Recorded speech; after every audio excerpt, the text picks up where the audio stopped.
Good afternoon for everybody. I'm very happy to host this event. Our main purpose for today to discuss about CSRD and OMNIBUS, the changes.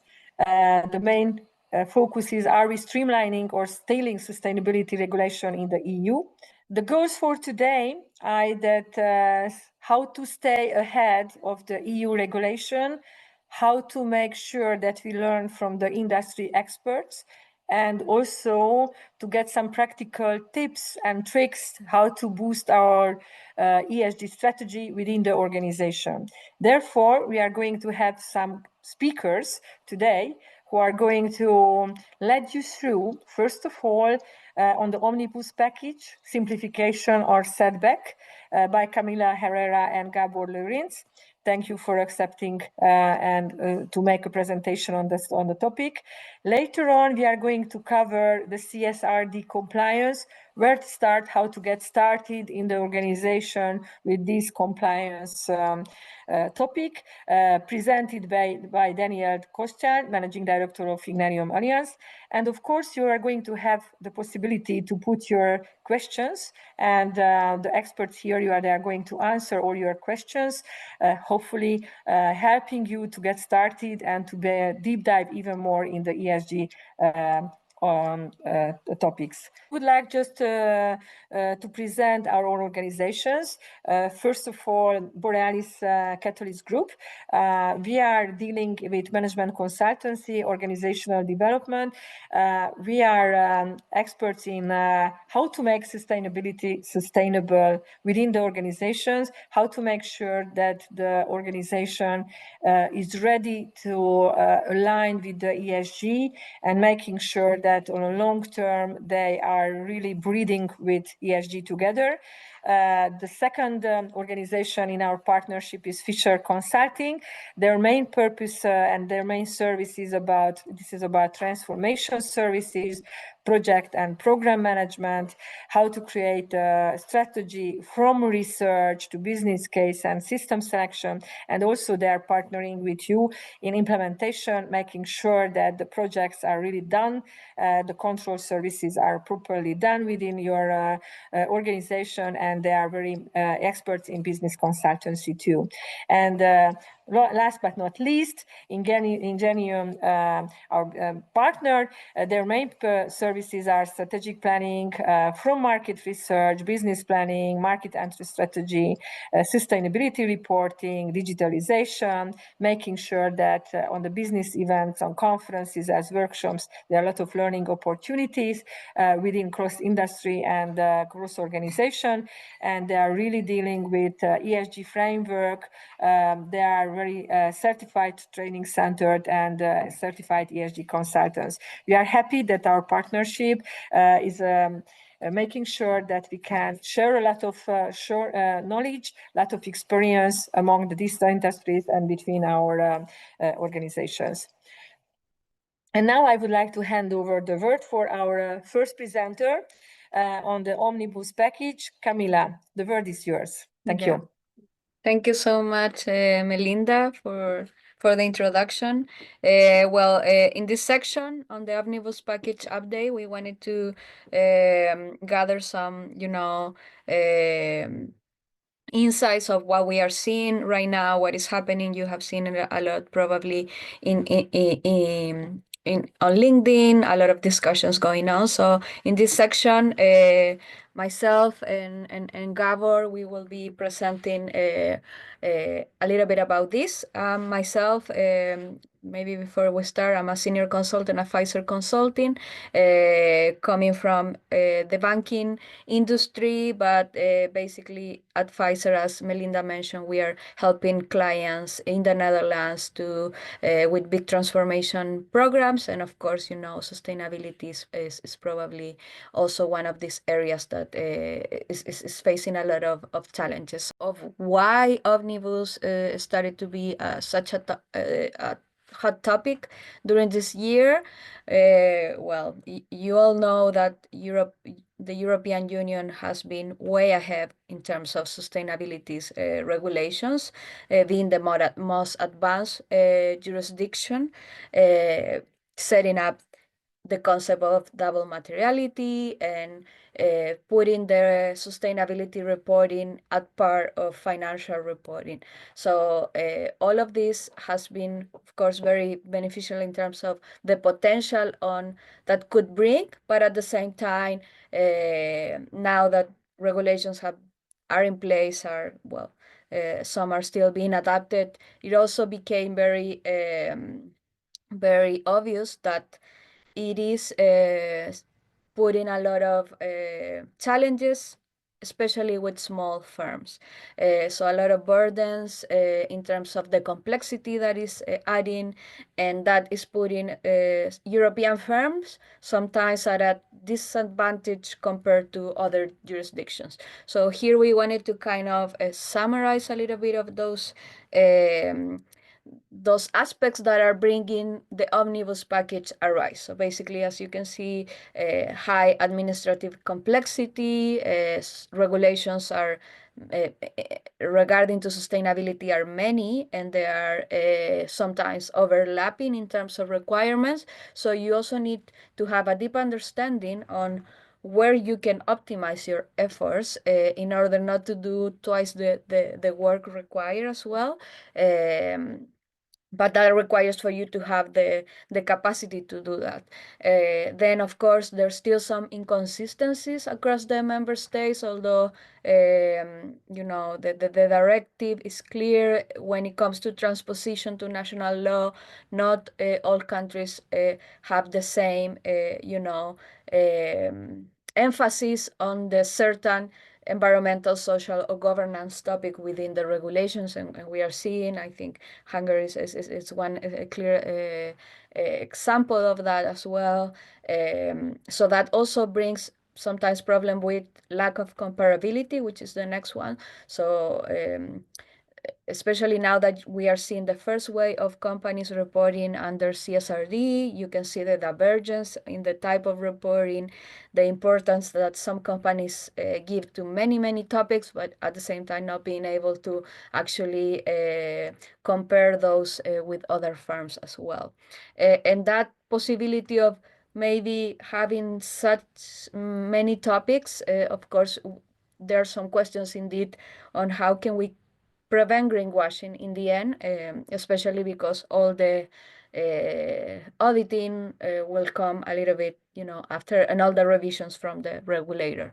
So, but basically, and the most important one is the last one. So, the Europe in general is facing, geopolitical pressures and challenges. So, the idea is that indeed the European economy, how cannot be at disadvantage against other jurisdictions as well. So that's a little bit of also the context of trying to streamline sustainability reporting overall.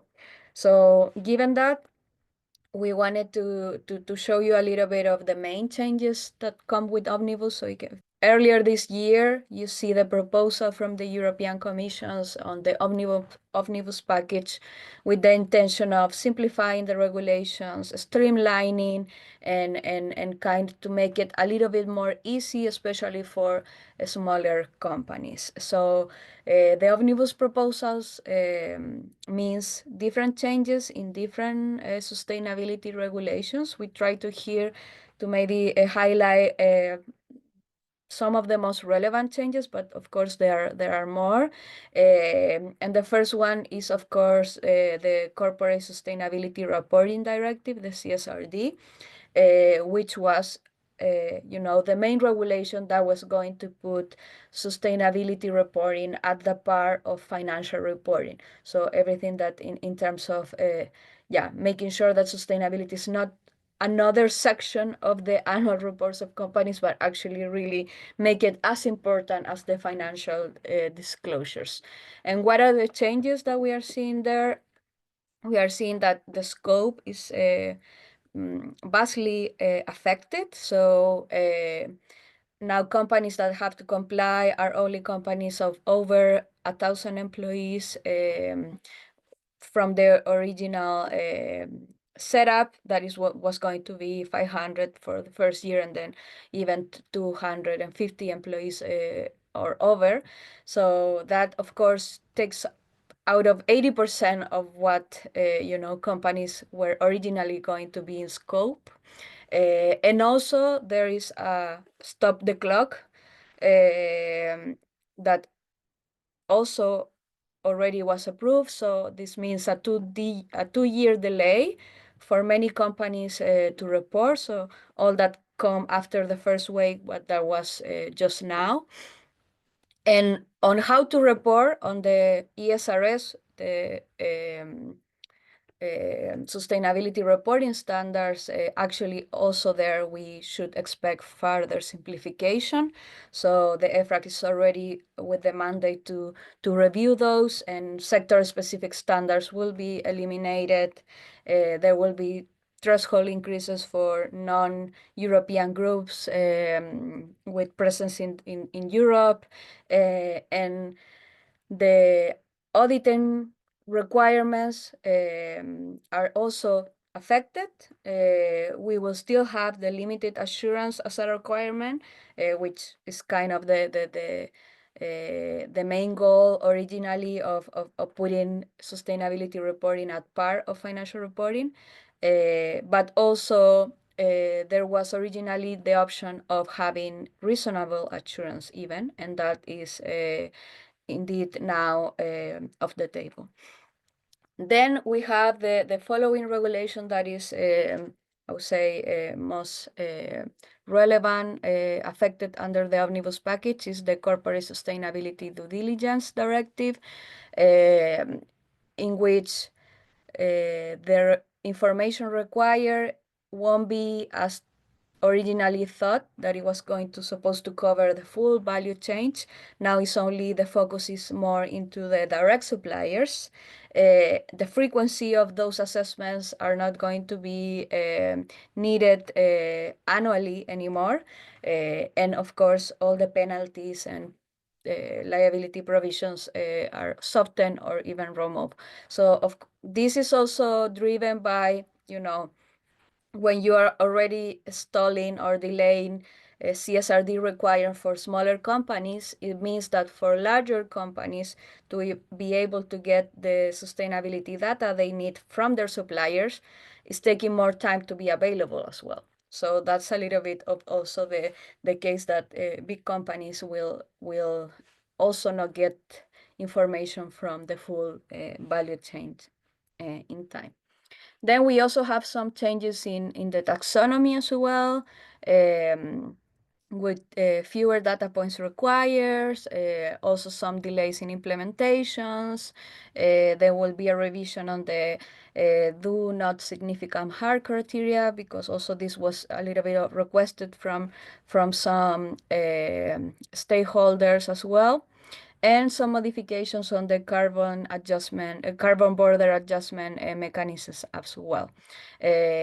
So overall, this package is expected by the European Commission to bring a significant relief. It's estimated in 6 billion euros. But then the question arises, indeed, are we, with all these changes, how can we ensure that the original goals of insurance transparency, of directing funds towards sustainable activities, how can we ensure all of that with all this simplification package going on? So to discuss a little bit more about that, I want to give the word to my colleague, Gabor, to continue with the discussion. Thank you very much, Camilla. Yeah, that was a really great overview. And I think many of us here are already feeling the tension that the Omnibus package is clearly trying to reduce the burden, but it also brings a lot of questions. And yeah, if we are going a bit deeper to those concerns or risks, here we are seeing that with the simplification of the rules, the real risks are coming as an impact with it. So starting with the transparency, the more flexibility companies have to pick and choose what they report, the harder it becomes to compare these processes. And if we cannot compare, we cannot really track the progress properly. This would mean that the investors touted up the ESG data and the reports. And yeah, of course, it's not good for any of the stakeholders. And especially it's not good for those companies who are already doing the right things in sustainability regards. Then there's secondly, the stakeholder trust. It's a bit of connected to the first one, that whether it's your customers, employers, or even the regulators, when the bar is lowered, it can send, in our understanding, the wrong message. It might look that the sustainability and the ESG risk and the current efforts or the previous efforts are not that important. And maybe in time, we cannot see, of course, when is it, but when the ESG oversight is coming back and increasing from all of the sides, and especially from the regulators, that's risk that from risk management perspective, now we cannot ignore. And thirdly, of course, there's the greenwashing risk that, yeah, honestly, if the rules are too soft, it gets much easier to make bold claims how sustainable we are as a company without having to prove them. And even if it's unintentional, once you did it and you caught on, then the reputational damage is already there, and it can be huge. And especially for companies that are just starting their sustainability journey, they might think that they are just ticking all of the boxes, but in long term, it can really attract negative attention to them.